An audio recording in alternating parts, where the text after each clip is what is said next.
Hello, welcome to a new episode of Let's Code MS-DOS, and this time we want to take a look at Bresenham's line algorithm.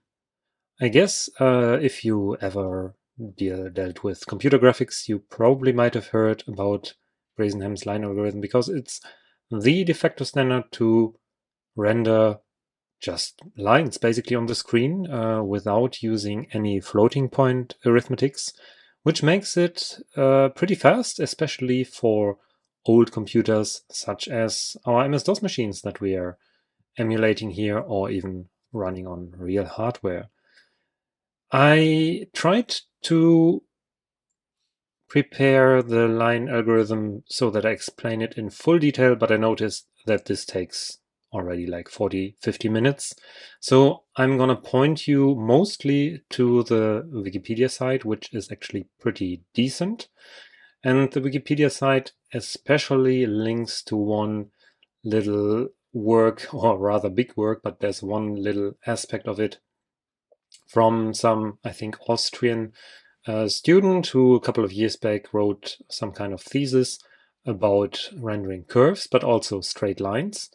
And there is an algorithm here, which is basically the most compact version of the Bresenham line algorithm that I've found so far, which is referenced from the Wikipedia article.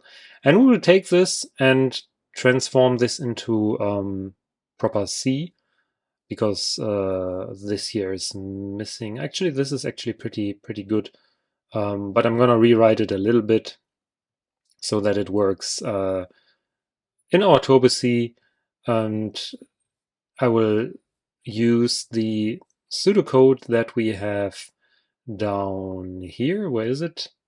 Exactly this here. This is basically the same algorithm in pseudocode, and we can translate that into Turbo C very easily, actually. The idea of the Bresenham algorithm, which is also called the midpoint algorithm, is to calculate the error that we are making by coloring in only one pixel and how far we are deviating from the midpoint of the pixel with our line approximation, basically, or from the line. And this error is being accumulated in an error variable, and if you look at the pseudocode here, this is the error variable, and you're basically calculating the distance that you're moving along the x-axis over the whole line in pixels, plus the distance over the y-axis. And there are two conditions when the double of the error value goes over our actual y distance, or when it is less than or equal our x distance. And always when that's the case, we need to increment our error variable and do a step in the x direction or in the y direction respectively. So in some cases, we will do only, for example, if we are drawing a mostly horizontal line, we will do mostly x steps, and every once in a while this condition will be true and we'll do an additional y step, which can be seen here. Basically, you will be doing some kind of this green rectangle first, and then we're doing one right, and so one x and one y step, and then again one step to the right and a step to the top, basically to minimize the error value, and then only one right step, etc., etc. In the classical Bresenham, you will need to deviate a little bit, because the original Bresenham is only for one so-called octant, which, if you look at the cross here, the four sides of the cross are the quadrants, and if you draw a 45-degree line, you will get two more subdivisions, which are called the octants. And the Bresenham algorithm works only for one octant, and everything else is basically achieved by mirroring or swapping around the variables.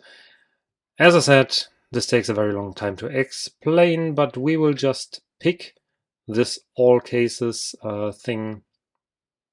And this actually works pretty neatly and pretty fast because, as you can see, there are only subtractions. All the coordinates here and everything else are integer variables.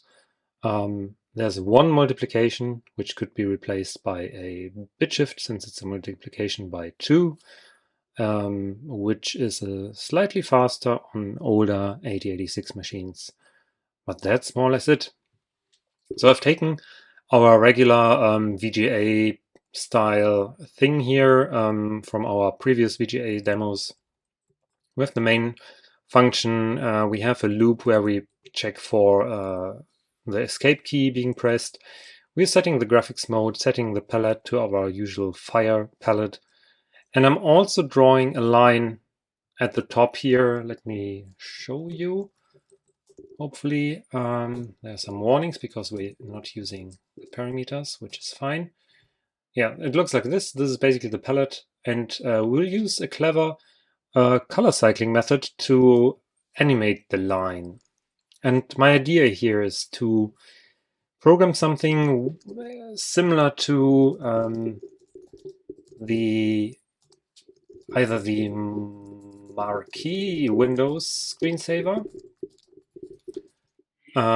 which looked like, oh no, it's not, was it marquee? No, it was some different. It was called differently.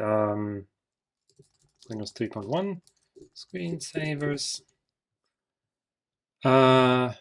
Exactly, this one here with the lines basically bumping around, something like that. Or it's similar to the game Kicks, where a similar looking line creature swoops across the screen. I think you can see it here. Drawn from many different lines and bumping around in the screen. Some effect like that. You will see it at the end, what it looks like.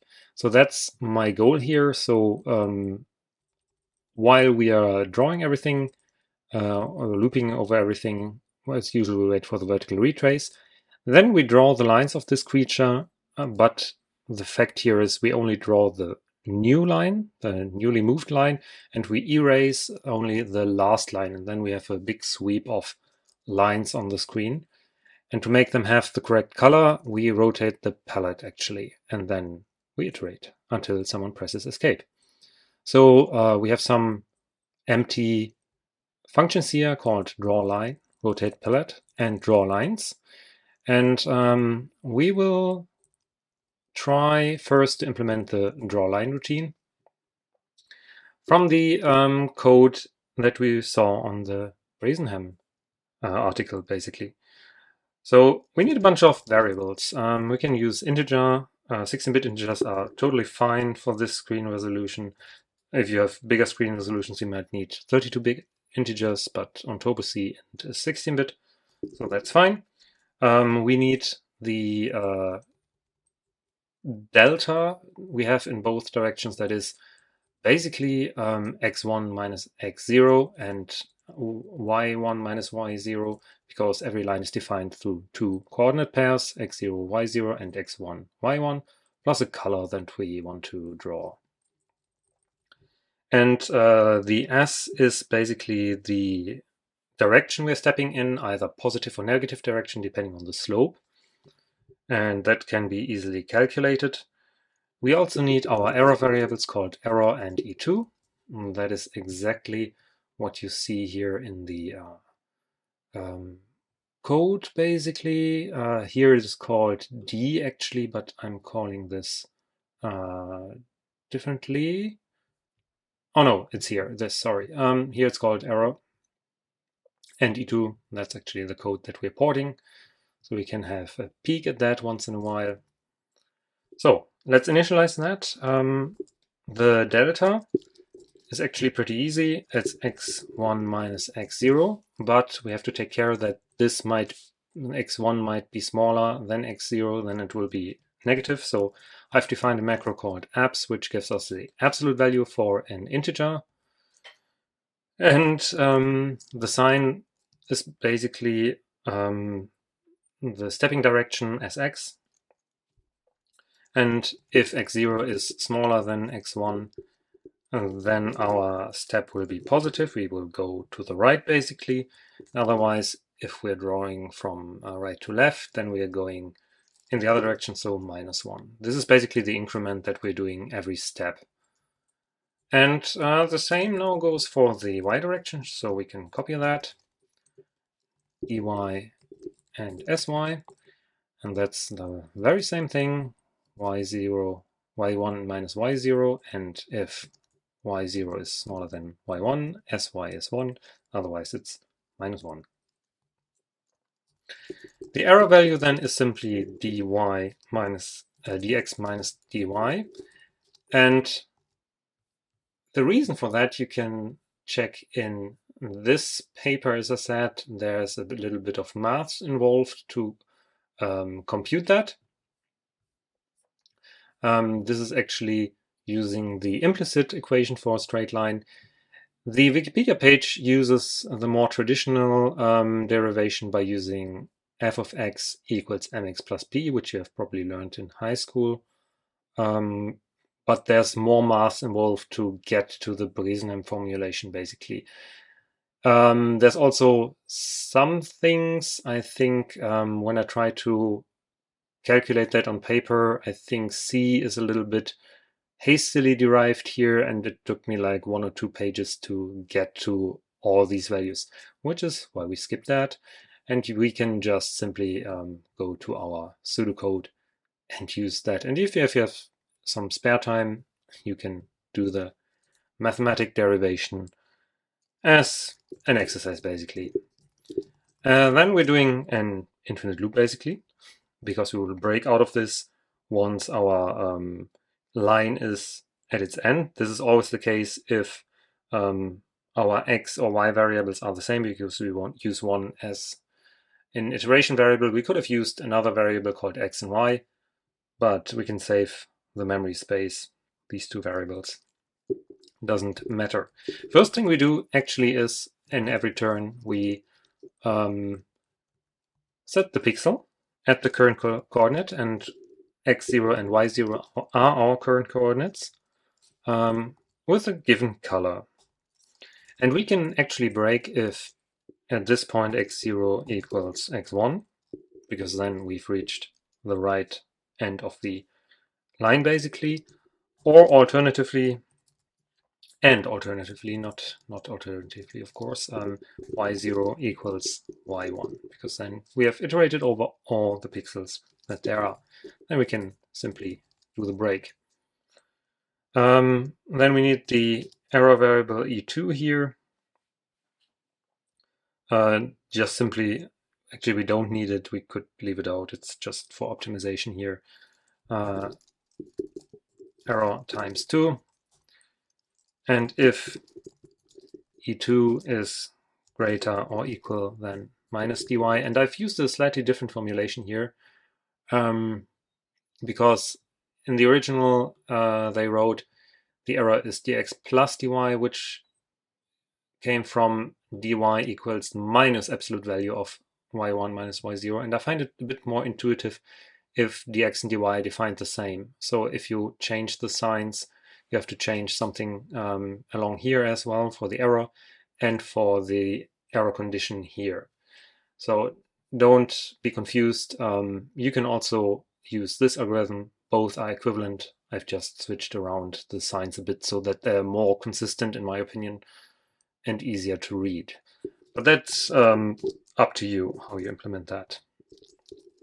So if e2 is bigger or equal to minus, so to negative dy, then we also have to check, are we already at the end of the line? So x1 equals x0 again, and we also break, then we're done. The line, there's no more pixels to plot.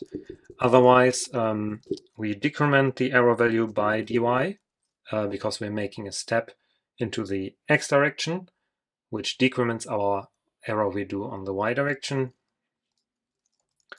And x0 gets this step, x0 plus equals sx. This does the extra step in the x direction. And now we can do a very similar thing for the dx error, but this time it will be e2 smaller or equal than dx. And here we have to check, because we're doing the y step, if we're at the end in the vertical direction, then we can break. And as the error here is negative, we actually add dx. All right, and then we do this, and of course the step will also not be in the x direction, but in the y direction. And that's actually already the algorithm. We can now, for testing purposes, call drawLine every frame from, let's say, 0, 0 to 319, 199, which is across the screen, and we're using, I don't know, 255, which will be a white color. And that should, in theory, give us, yeah, we have here some unused parameters, a nice straight line all over the screen. So that's nice. So let's continue with the program. I'm gonna delete this for now. And we're gonna do the actual effect of the moving pattern that looks a little bit like kicks, or the Windows screensaver from Windows 3.1 as mentioned. And we will need a couple of variables that we need to access, and you can make them static, but as I want to access them from the main function as well for initialization, and we could also factor this out, I'm just gonna put them here. It's probably not as nice as it could be, but yeah, you have to deal with this now. Basically, we will allow up to 256 lines to be on the screen at the same time, which will be super slow on a like XT or 286 class machine, but we will code it, as I said, in such a way that we only ever draw 2 lines per frame. So even a very slow XT will be able to handle this kind of complexity. So these are all the coordinates for all the line pairs, 256.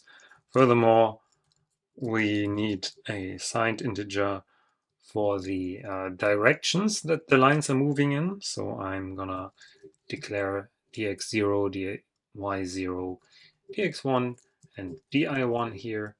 And that's more or less all we need. Furthermore, we need to initialize this stuff basically by calling the randomize function, which generates new random numbers after every startup of the program. So you don't get the same effect each time, but it will be slightly different by initializing the coordinates differently.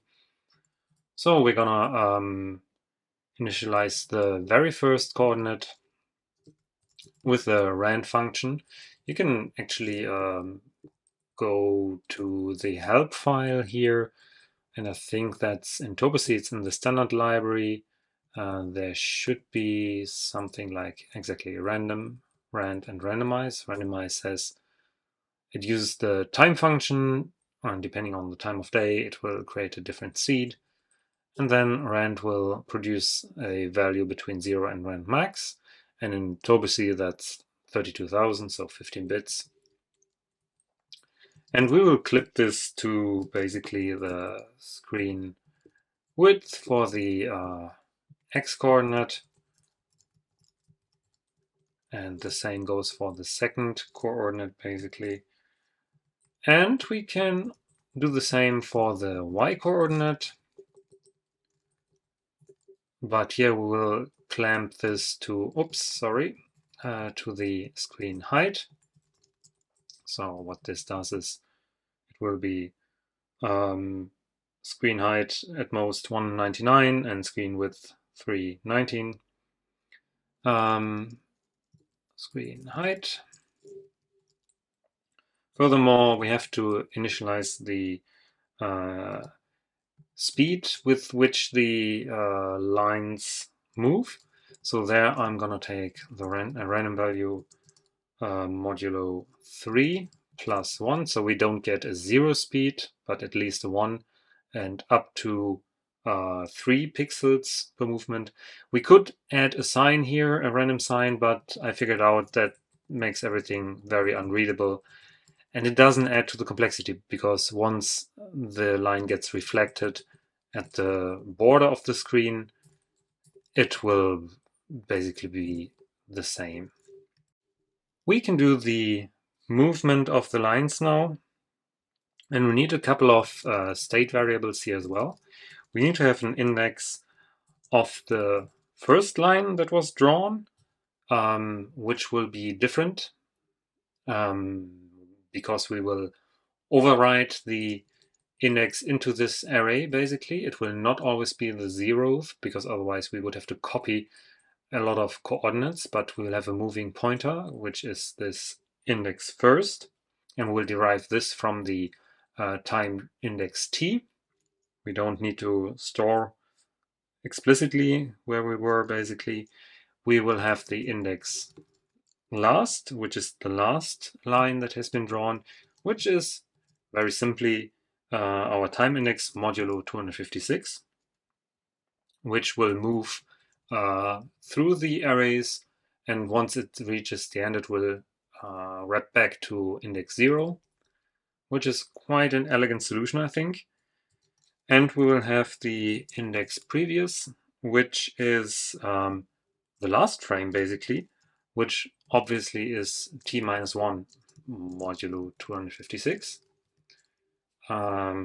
Exactly.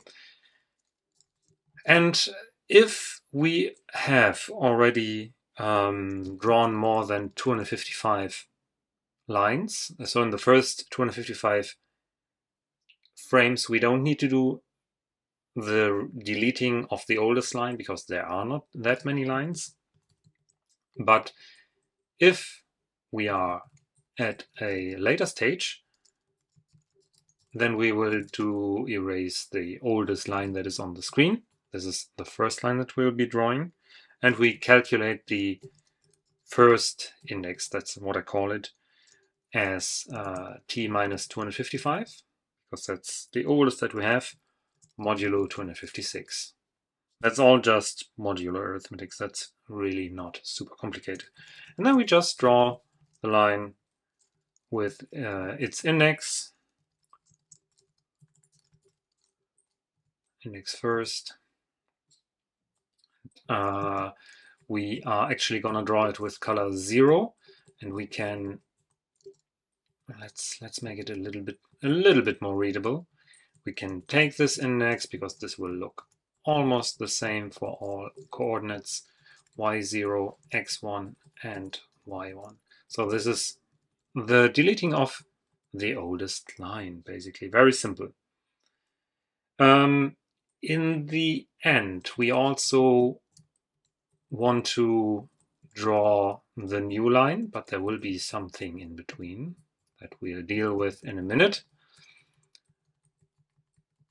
And this time it's not index first, but obviously what we called index last. This is the newest line. And we will need to calculate the value for that, obviously, which we'll do in a second. Let's roll this up from back to front, basically. So here we will calculate the coordinates for the new line, which is exactly what you saw here. Let's copy this actually. This saves us some typing. So that's exactly the value that we want to update. And that is the index of the previous line, or the coordinate of the previous line, plus our increment that we're having, right? So we can copy that as well. It's very simple, always the same, but here it's of course y0 and dy0. I moved instead of copying. Then we have x1 plus dx1 and y1 and dy1. However, this will not work as it should once we reach the borders of the screen. And so we need to check for reflection. Check for reflection at screen borders. Because once the line touches the screen border, it should be reflected and bounce back. So that can be done as follows. We need to check x0 position for index previous. If that is smaller than I could have just written smaller or equal to 0, but since we have a certain speed, we could run out of the border. So we are basically checking for the absolute value of our screen speed, or if the same x0 index previous is greater or equal to our screen width minus the absolute value of our speed, then we actually have to flip the direction. So dx0 equals minus dx0. Very simple. The same thing can now be done for x1. We just need to change the subscript here. It is exactly the same principle. And then, obviously, we can do the same for y0, but now we have to take a little bit of care because it's not the screen width, but obviously the screen height, because it's the y direction. And that is the same. And then we can copy that for the second y coordinate of this line that we are looking at.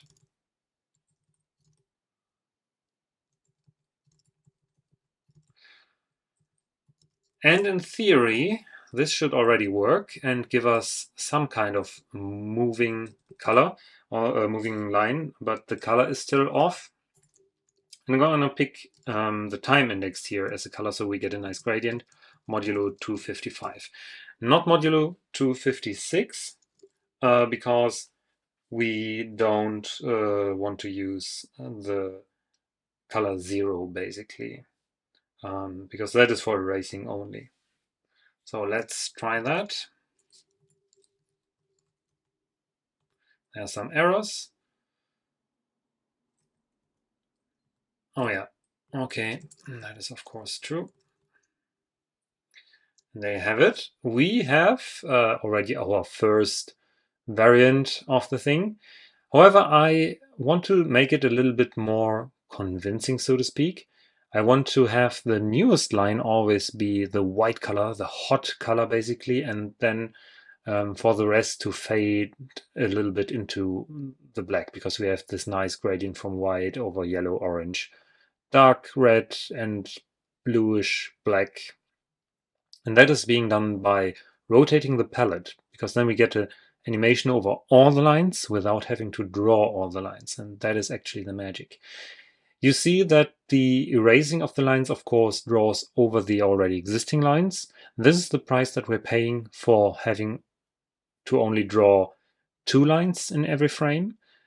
As a homework, basically, you can rewrite this code to not erase the lines as they are, but just clear the screen and redraw all the lines minus the last one, basically. This will give you a perfect rendering, basically, but at the expense of much, much more memory operations. And that will for sure not work on an XT or 286 machine because it's way too many lines. Okay, but let's do the rotating of the palette. We are already calling it, I hope. Yeah, we are already calling the rotate palette. So we only need to implement it. That's actually not super hard. We need a bunch of variables as usual. We need an iteration variable, a start variable, which is our starting index into the palette, which is, and that I had to calculate on paper, so you can try at home to figure this one out. 254 minus 2 modulo 255. Looks a bit weird, but this gives us the starting color basically that we want to achieve.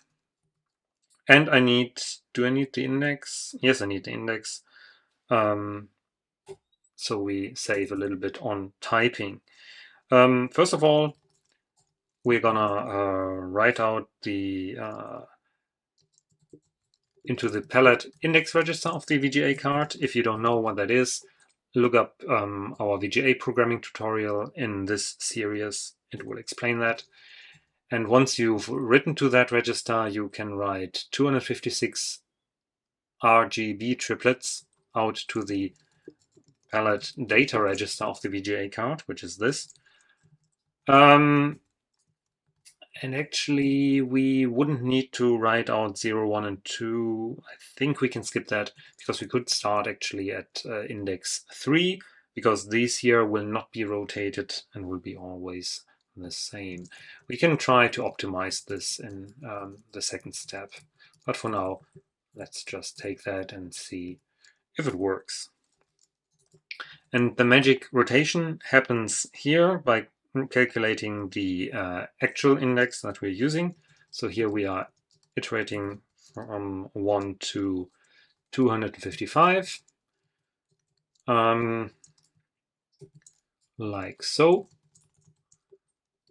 And we are calculating the index into the palette as start index that we took above plus our current I. Of course, we have to do this modulo 255 to get the wraparound.